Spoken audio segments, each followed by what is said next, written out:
Hi, this is Mark from LongIslandWatch.com, and today I want to do a relatively brief video on this Aeromatic watch.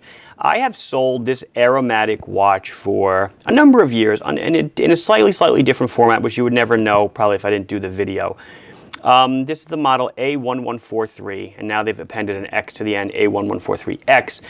Aeromatic is a company that they are out of Germany. The watches are shipped to me from Germany, but no, they're not manufactured in Germany. If you think you're getting a German watch for $150, automatic, made in Germany, it doesn't usually happen.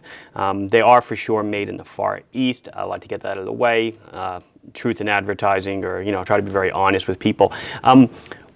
I've always enjoyed selling the brand. The man that owns it is very kind, very nice. We get along very well. And more specifically, the watches are of good quality. I don't get a lot back, usually don't have issues with them, even though a lot of their movements are relatively inexpensive Chinese movements. But this watch, and I think I may have featured this watch before, I'm pretty sure I have, has always been a decent seller simply because it's just a low-cost, good-looking pilot's watch. The hands may be a little bit thin. I'll get into all that in a second, but just a good low-cost pilot's watch for like whatever it was, $150 or so. So the watch went out of production, I don't know, a few months ago, a year ago, whatever, and they weren't available. And then I recently received a message that they were again available, but they made a small change to the design. The small change was they popped a Seiko NH35 movement into the watch. So out with the inexpensive Seagull Chinese movement or whatever was in there before, in comes a Seiko NH35, which is the same as your Seiko branded 4R35 movement that's in, Prospex divers, just plain date divers. The date version is the 4R36 or the NH36. Same movement. And then what I thought that did was that just brought this watch to a whole new realm of reliability. Great looks, low price, and I thought it was just a good watch to feature. So let's feature this guy. So let's get into the specifics of the watch. It's a 40 millimeter case, 13 millimeters in thickness, 47 on the tip to tip. It is a 20 millimeter lug. It comes in a beautiful brown leather strap, which is really nice. Pliable, nice contrast stitching, has a signed buckle. The buckle itself is polished, doesn't exactly match the blasting of the watch, but beggars can't be choosers here at the price point of $165. Fully sandblasted case, as you can see. Nice onion style crown. Look at that crown. Isn't that nice? See-through case back, so you can see that Seiko NH35 movement. A flat mineral crystal. And water resistant to 50 meters. So being a Seiko movement, this guy will hand wind. It will hack, which means when I pull at the crown to set the time, the seconds hand will stop. I can change the time. And then I can pull the crown out one click and I can change the date.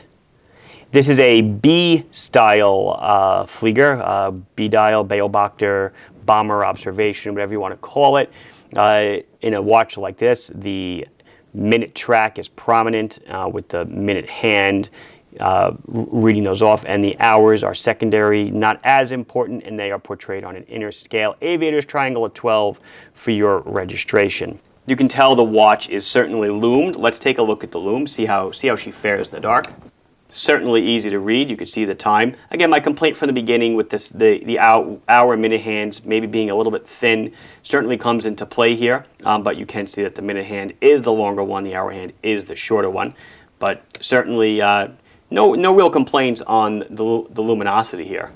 Then you can see on the dial, they've updated a little bit. It says 24 joules because the Seiko movement is 24 joules. Automatic, Aeromatic 1912 is written at the top. And like I said, just check out the case. It's a nice, simple case, no frills, but nice blasting, nice sandblasting. It's not a brush case. Nice sandblasted case. Again, like I said, the price went up a little bit when they changed the movement. So it's like $165, which I think is a real solid buy for a good Flieger watch. It's not going to hold a candle to a Laco, the Aachen, the 86 1690 or 86 1990. Sapphire crystal, true German origin, true German manufacturer, but those also have a Miyota inside. This is a Seiko that's got a Miyota, but those are over $400. This one's less than half the price. Is it less than half the watch? I don't know. I kind of let you make that decision. I'll throw it on the wrist and you can check it out. So there she is on my 6 3/4 inch wrist. Fits me fine. Obviously no problems on the diameter or on the length. Love the strap. The strap looks really nice. There you can see I can go tighter if I wanted, maybe down to like a 6 1/4 or a 6-inch wrist, and up at least another 1.5 inches to, you know, close to probably an 8-inch wrist, although probably a little bit small for an 8-inch wrist. But it looks great. The crown is extremely prominent. You can easily see it, easily grab it. Just a great looking package. I'm going to finish it up here. This has been Mark from LongIslandWatch.com. Please like this video if you enjoyed it. Please subscribe to the channel if you have not. If you have any questions or comments, put them down below and I will be sure to address them as soon as I can. Thank you for watching. Bye-bye.